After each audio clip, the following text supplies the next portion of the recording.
Welcome, everybody. I would like to talk a little bit about pen testing, OT devices during the software development lifecycle. A little bit about me. I'm responsible for pen testing products. I'm product-oriented security guy. So my main responsibility are identification of the attack surface, performing security tests, performing technical interviews for various security of floor. It was funny because last 2 years I spent more time on the interviewing people than executing security test was pretty bad for me. But I'm back. I also prepare some security checklist based on the requirements, like from ESC 62443. And also do some learning programs for other people in our company. All right, so we know that there are some regulations like NIST, like EAC 62443, which force companies like Rockwell Automation to perform some security assessment and also to perform security penetration tests for the OT devices and software. It even has to be done sometimes twice during the development lifecycle program, and also to confirm that teams did good work. We have to do this another time independently and do some external pen test, hire some companies, and prove that what we did internally, it is done well. All right, there are some common issues when we have to do a penetration test, especially for the OT devices. So there is not enough tools, or tools are very expensive. There were colleagues before on the last presentation which used Defensix. Defensix is quite good, however, it's very expensive. I believe that we spent almost $1 million, exactly 950,000 for the last year just for the license for the Defensix. So it's pretty high. And when we want to use something cheaper, there is not too much. There are some devices or piece of software for robustness and resilience test. However, comparing to the software or web application, it is just a few. There is also not too much libraries dedicated for such type of test. And to do this well, we need to have very good network skills and also experience with hacking, memory corruption type of issues, different platforms. So it's not as easy as other. Okay, common risk for the protocols.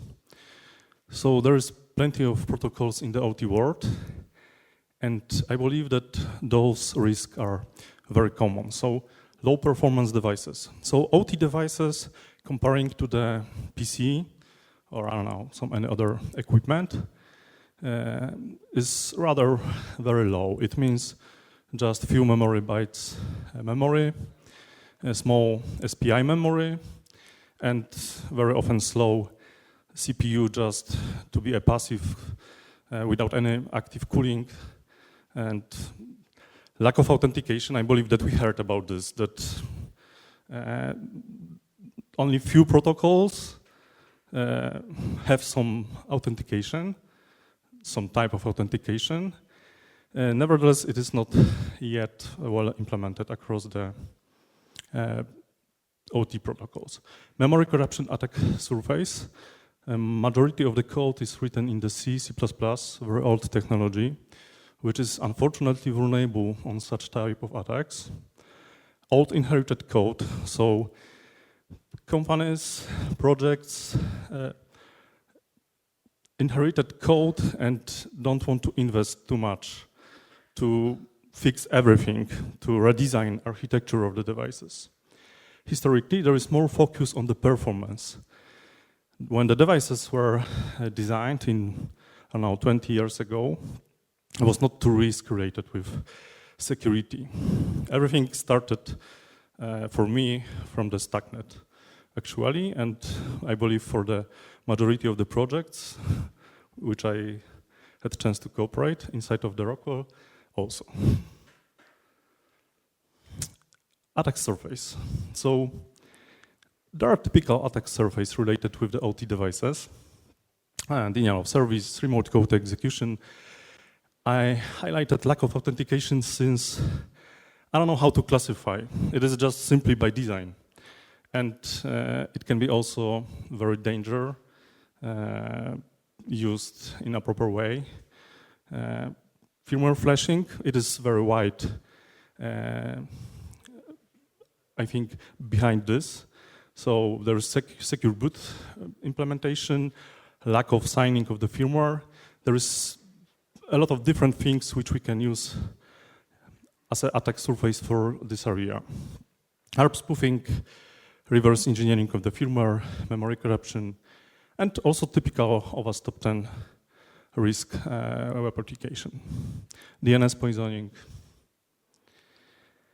There are also attack surface related with the stack implementation. So those devices very often have uncommon Ethernet layer stacks, transport layers, even Ethernet IP stacks, self-TLS implementation, very custom web servers, which are very often vulnerable, and also some attacks related for the protocols and the performance of resources, like session exhaustion, data grammar tests. There is plenty of tools which we can use, but comparing to the web and IT world, it is not too much. So there are open source tools like T50, very cool tool which we can use for the denial of service attack. We can perform different protocols, transport layers, RADAMSA, which is quite good for the fuzzing, as well like for the file fuzzing and protocol fuzzing, FAF for the web application fuzzing, SCAPI for testing low layer of the ISO-OC model, SFuzz, dummy fuzzer, Ghidra, of course, reverse engineering. There are some commercial tools which we use, like Achilles, IDA Pro, Defense6, which is very expensive, as I said, Ixia platform, as well like Achilles is for the robustness and resilience test. There are scanners like Black Duck, Vidu, which we can use for the automated scans for looking some vulnerable components, identification of the signature for the libraries, and Nowell issues. I would like to back to the fuzzing technique, which was mentioned a few moments ago. So this is the technique which generates some data, put to the inputs, and then we can validate what will happen if the incorrect data will pass to the code which should handle those data. This is very effective. And there are two approaches. So there's the white fuzzing, which we have access to the code. We can use a tool which is actually the screenshot on the right side is from the AFL. But we have to have access to the source code. Even for us, it means for the Rockwell Automation, we produce our devices, but some of the devices are partially done with some external companies, and we don't have access to the source code. We cannot sometimes use this technique, which is, I think, the best approach. We have to use black box fuzzing, so we don't have access. We cannot compile AFL together with the firmware or the software, and we have to create or buy some fuzzers or tools to identify potential issues. And why to test? Why those fuzzing technique or protocol testing is important? So those are some examples. I believe that previously on the presentation, one of those issues were recreated by the team. So there is plenty of, those are issues related with the track TCP/IP stack. So we see that when I first time look on this and oh my God, it is on such low level. But yeah, this is just the code, like another piece of code, like something what parse get post request. It is also something what parse the data from the network layers. Those are the typical payloads or ways how we can generate the payloads. So there are some random generators for just inputs, buffer overwriting, so we can exceed data length, integer overflow, string overflow, array size. This format strings is, I think, a little bit forgotten. So when we use functions in the C++, which formats the data, or logs, strings which are put to the logs, we can make also a code execution issue, which proper payload with the formatting strings chars. And of course, boundary conditions, which are mainly related with the denial of service surveys. All right, I spoke a lot, but I want to show you also something, not only speak. So there will be few examples. First one is very small piece of code, which I can share with you. And we can use Scapy and Python just to verify a few things. In this picture, we have Pink of Death, which is quite old issue, but still some of the, especially OT devices, are vulnerable on this, just not fixed. There is fake SRC in the source IP address. Actually, funny is that we can create a loop condition, and we can use the same destination address like a source address, send the data, and device will try to respond and will respond to itself, and it can be crazy sometimes. There is TCP zero size in the TCP size block. It can be used to create a big mess because very often just developers forgot that such parameters can be different than the default one. All right, right now I will play some demo. The first one will be SFuzz. It is a dummy fuzzer. What we have to do to use it is just provide a config file, specify the remote host address, port address, and the protocol. It's actually very dummy. What I will present, it will just send data, iterate, and with each iteration, with each send request, it will add one additional char. It is sometimes effective for the buffer overflow detection, especially when the parser is really poor quality, but it happened. So what I do right now in this movie, I'm just specify the IP address of the emulator of the Modbus, specify the port, and I'm checking on the Wireshark if we see what we expected to see. So there will be just a portion of data, nothing really special. And initially, it just sent length, a big payload of the HRs, and increment each time it is as the session TCP is established. We can use it for the UDP, for the TCP, and there are also different configuration files. The dummy, the basic unknown configuration file, it can be used for the protocols which are not specified in this tool, but there are protocols like SMTP, HTTP, and there the payloads are smarter. So I really recommend if you have any of those protocols inside of the OT device, just try it. All right.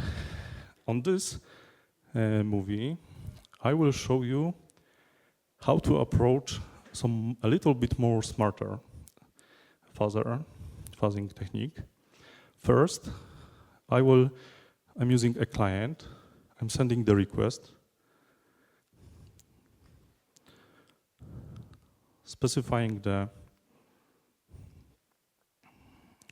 value for the write, And this is really cool. We can export from the specific layer a stream as a byte.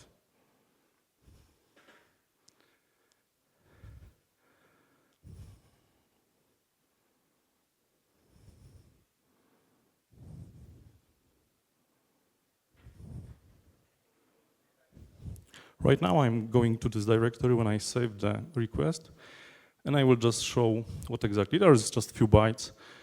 On the end we see value 4, which is exactly what I tried to save in the remote Modbus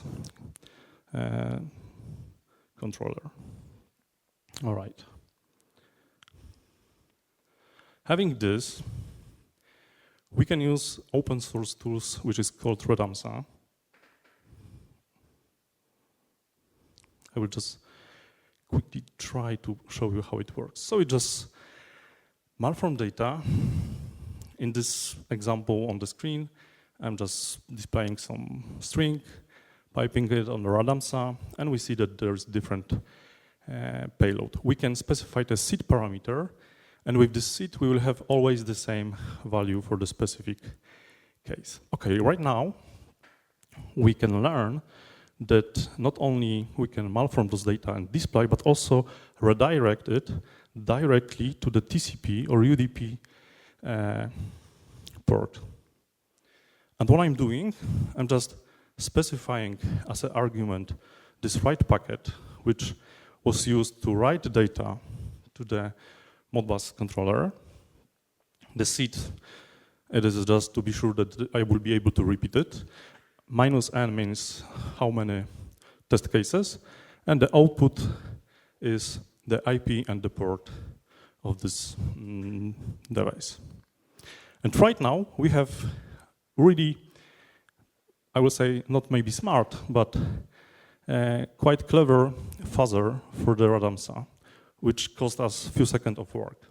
And we can do this with every protocol which is based on the TCP, UDP, transport layer.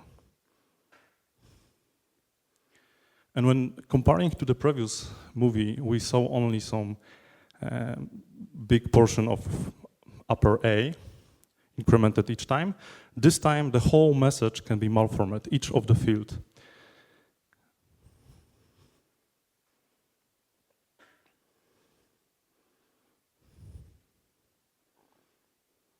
Right. We see that there are also responses. So we may learn that what we tried is not totally stupid. The code which parsing the request has to handle this, sometimes even response, because it's very similar what it should be. But some data are added, some not. This approach weakness is that the length fields in the protocol are not calculated. So not all of the parser will accept this big portion of data.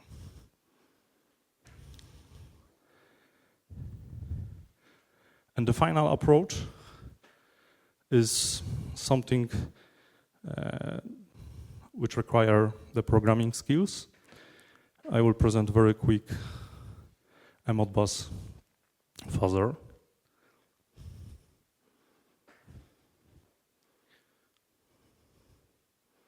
First, we have to create and record proper request. And look at those fields, starting from the TCP. There is Modbus TCP. There are some values like transaction identifier, protocol length, which just simply says how many bytes will be sent next. And function ID, size of the values for the function.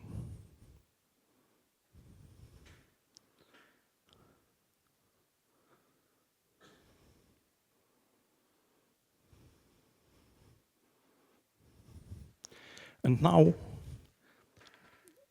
I'm showing how we can implement those different layers of the protocols, starting of course from the first protocol identifier. You need function code, reference number. I will share this piece of code. You can use it. And what I will run on the next slide is the fuzzing of the function ID. So I know that the function ID based on the 1 byte in the Modbus protocol, I will iterate with each send request over this byte, just add 1, and test all possible functions with some additional data. In this case, there will be format strings, payload, %s.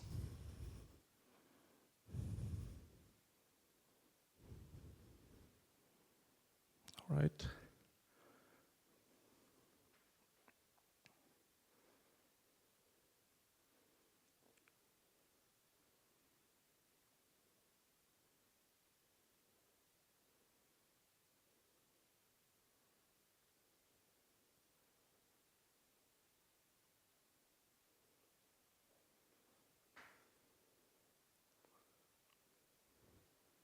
And it works. It actually, I don't know, such simple fuzzer.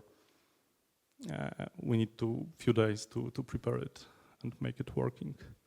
It's very effective. We test a lot of different protocols, different vendors. We see that there are some responses.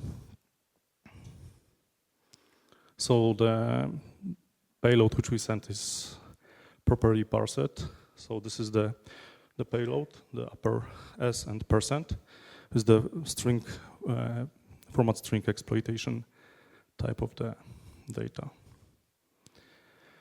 And in this simple way, we can create and test protocols for many different OT devices and software as well. All right. That's all from my side. Hopefully, it will be useful for you. I really recommend those tools, those techniques, especially for the OT is very useful. Thanks.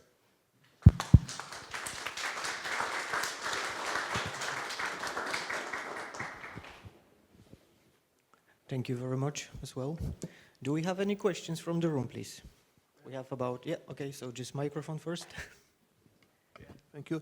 I have a question. Have you implemented any security mechanism on PLCs to protect against this kind of attacks, or? No, I'm a very offensive guy. Okay. Because you can actually, for example, on the PLC, you can have like threshold when you see that there's like big amount of packets. It is used against me, okay. But in the software. And in the PLC, it is different because we have to remember that there is this performance factor. We have to be very fast in the PLC side. Yes. It will be very, painful for the applications or the other OT devices when we have to communicate.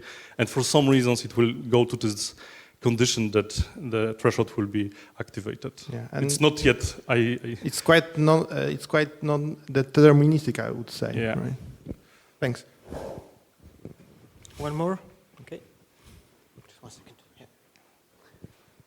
Thanks. You mentioned at the beginning that you conduct those testing regarding SDLC. And how do you report it? How do you document the testing? LDLC? Software development. Oh, yeah. Basically. Okay. So how will you document it just for a proof, for example, of the TIF? The specification versus report. It's very high level. We are very often audited. However, we maybe I don't know about this, but I think we didn't share, a specific payloads or proof of concept for the auditors. Just some general requirements. So within Rockwell, you do this against your own products? Is that your role in the core? Okay. How much of the product line have you tested with these approaches? I will say a lot, hundreds. So what we did, we have, it's not confidential data, we have a platform created. We have web interface, and we have a virtual machine prepared. We can share this virtual machine with every lab in our organization. Once it's activated, it registers to the Azure, and you can specify tasks for this virtual machine. And inside of this, there are tools which we develop. There is automatic update of those tools, etc. But in this way, we can test not only by our hands or by our labs, but with every hands in the Rockwell. So there is hundreds of products. Any more questions from the room? I have one. Have you reported any CVs against your products? And is the scripts that you show us, are they going to be somehow available online so we can read them and learn from them? For Modbus, yes.